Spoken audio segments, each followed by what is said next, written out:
Good evening, all. What an act to follow. I've been asked by the minister to reflect on my career journey in banking, but I'm choosing to reflect on my career journey in the financial services because that's where I was.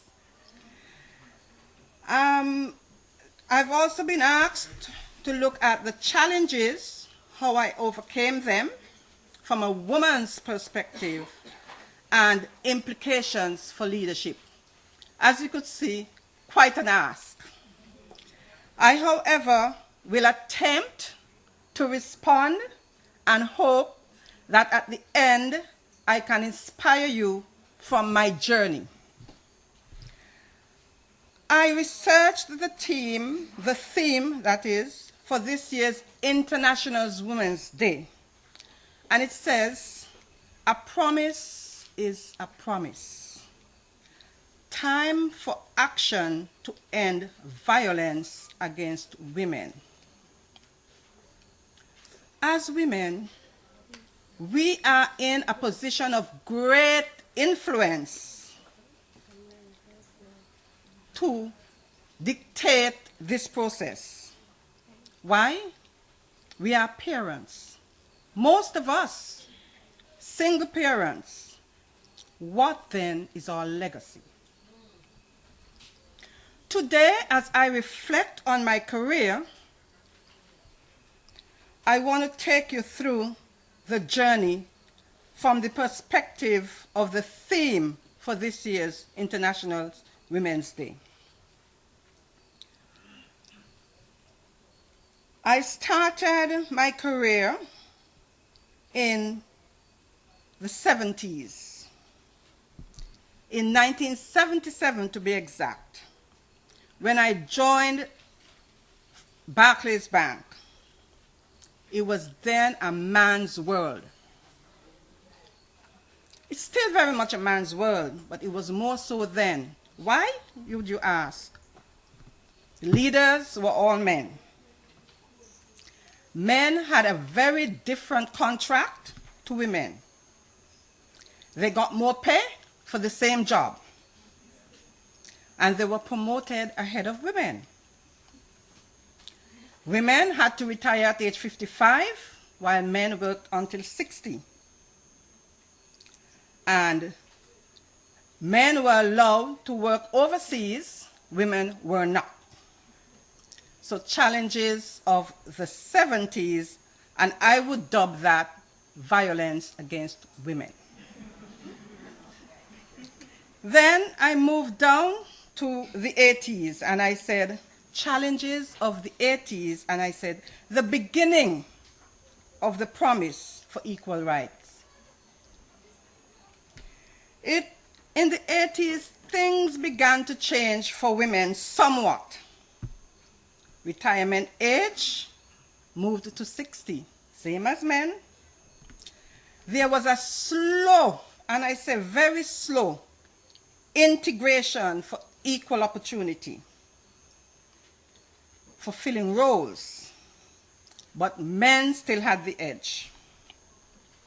Female contracts were amended, allowing females to then be transferred overseas. I was an early adopter and accepted my first transfer in 1987. As you could imagine, it was tough for me as a woman because we just started to bring women into this field. And to add to that, I was a single parent with a 5-year-old son moving to a land where I had absolutely no family support. I had a career goal in mind, and I had to strike that balance between work and life. But I was determined to succeed on both fronts. It meant I had to be strong, I had to be fearless, I had to be courageous, but I knew my sense of purpose, and that enabled me to stay the course. I enlisted my son in extracurricular activities so that after school, whilst I continued to work, he was in a safe place. But at the same time, I volunteered myself to be on the committee of any club he was in. So for swimming club, I was on that committee. He was a member of the Boys Brigade, I was on that committee. He was playing tennis, I was on that committee. And I made my waiting time my study time. So on a Saturday morning, I got up early, I washed, and I drove for miles to take him to tennis lessons. I watched him play tennis while I sat on the gazebo reading and studying, because I was determined that I was going to make it on both fronts. I was determined I was going to be a qualified banker. My hallmark was success. I believed that excellence would take you there. I believed that happiness breeds success and not the other way around. And so one of the things, I also believed in hard work and continued to be a top performer. And this, though good, meant that almost every 3 years I was promoted into a new job. And with each job came additional responsibility. So this too came with its challenges. But I always saw a challenge as a stepping stone. I failed, I did. I made mistakes, I did. But these I saw as a normal part of the journey. Was never daunted by them. Then I moved to the 90s. And I would say the challenges of the 90s were more emotional challenges. Why, may you ask? Because promotions bring stress and emotional impact, especially a woman now raising a son on her own, going into the teenage years. I performed full-time mother, full-time father, full-time professional. As I moved up the corporate ladder, the type of challenges changed and varied from subtle resistance to full reliance on me and dependence from my colleagues. Nothing fazed me for long. I was back on track and staying the course. My resilience and sense of purpose kept me going. Challenges of the 2000s. With the turn of century, the biggest career change to date came.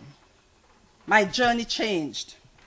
And that was because I worked for a bank that merged, and this was the biggest merger the Caribbean has seen to date. I was appointed in the first round as a director, and all of my fellow directors were men. So what happened? I was not seen as their equal because we traveled. We were responsible for the entire region, so we were always on a plane.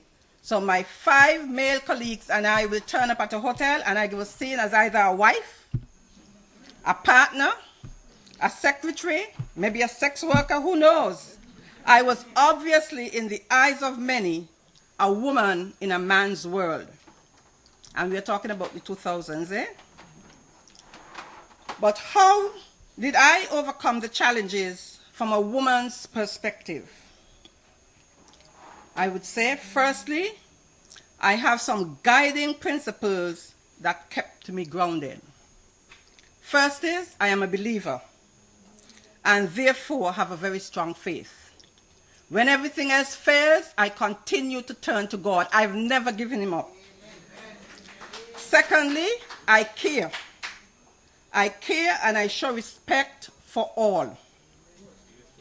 Thirdly, I never lower my standards. Instead, I encourage others to raise theirs. I know my purpose and take daily positive steps that will help me to realize my vision. I do not downsize my dream. I focus on solutions, not problems. I remain authentic. I live by example. What you see is what you get. And those who know me well know that is the truth.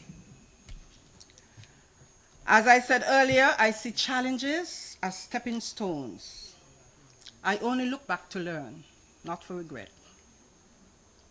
And I actively seek feedback and take it in the light it is intended, because this is what helps me to grow.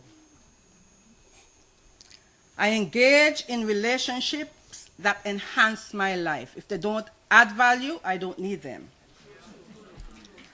I look for the good in everything, because everything has a good side. I choose, because I do have a choice, to be happy, regardless of my circumstances. I live a value-added life. How I overcame the challenges from a woman's perspective and implications for leadership. The instinctive makeup of a woman makes her predisposed to leading. You agree with me? Yes. There are many lessons learned from the challenges encountered which shaped the way I interact and lead. Leadership is burdensome. It is lonely, but women are built to bear burdens. I inspire a shared vision. I passionately believe that I can make a difference through strong appeal and quiet persuasion. I enlist others in that same dream. I get people to see exciting future possibilities. This I do through mentoring and coaching. Very actively involved in that as well. I always challenge the process. I look for opportunities to challenge the status quo, to motivate, to experiment, and not afraid to take risks. I guess that's why I was a banker, right? I enable others to act and actively involve and empower others. I model the way, create standards of excellence, and set examples for others to follow. I guide and create opportunities for victory. I care, and my heart is always in it. I know and believe that achieving high performance is hard work, and that I'm prepared to do. But as a leader, if you give your people your heart, guess what? They will give you their hands. As a leader, I genuinely care and show respect for all. In closing, I ask, what legacy are you leaving your children? I firmly believe that if we are going to grow a society that will live the theme for today, a promise is a promise, time for action to end violence against women, it starts with us, these women in this room, as mothers, as teachers, as guardians, as employers, as mentors, as coaches, whatever we are, the list goes on. if we train our children, especially our men, our sons, to love, to care, and to respect self and others, we are taking the right first action steps in ending the violence against women. Thanks for your time.